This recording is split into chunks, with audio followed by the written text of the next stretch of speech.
I love you, Allah.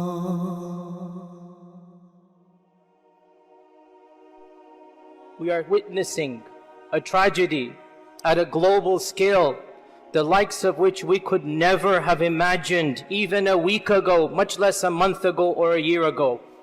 Around the globe, what we are seeing of shutting down of cities, of shutting down of masajid, of the fear, of the great trepidation that is afflicting all of us. If this is not going to cause us to stop in our tracks, if this is not going to cause us to reflect and to ponder and to think, then what is ever going to cause us to change? Dear Muslims, today's khutbah that I'm going to give, and it is a symbolic khutbah. I have never in my life given a khutbah to an audience and a masjid that is this empty.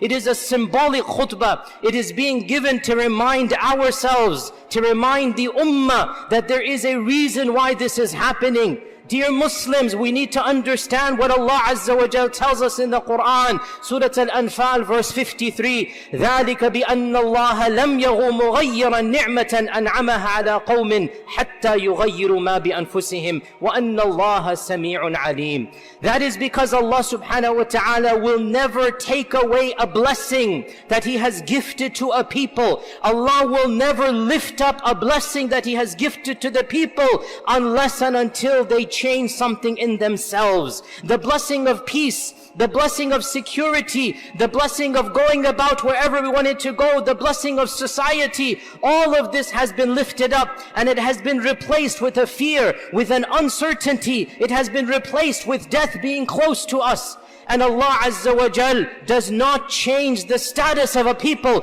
until they change what is in themselves. إِنَّ اللَّهَ لَا يُغَيِّرُ مَا بِقَوْمٍ حَتَّى يُغَيِّرُوا مَا بِأَنفُسِهِمْ. Allah does not change the status of a qawm until they have changed themselves. وَإِذَا أَرَادَ اللَّهُ بِقَوْمٍ سُوءًا فَلَا مَرَدَّ لَهُ. And when Allah wills to inflict a punishment upon a people, no one can come between Allah and Allah's punishment. وَمَا لَهُمْ min dunihi min wal. And they have no one to turn to for protection other than Allah subhanahu wa ta'ala. Nothing will protect me and you. Nothing will save me and you other than Allah subhanahu wa ta'ala. Now is the time to ask ourselves, why is this happening? Why are khutbahs being given in empty masajid? Why are masjids being shut down? Why is commerce and industry coming to an end when we thought we had reached our pinnacle, when we thought we had come to the top of civilization? In an instance, بَيْنَ عَشِيَّةٍ وَضُحَاهَا, between a morning and an afternoon, everything changed upon us. And Allah Azza wa Jal sent upon us a plague, a disease that no one could have predicted and no one even knows how to protect themselves against. Why is this happening? Allah subhanahu wa ta'ala reminds us in the Qur'an,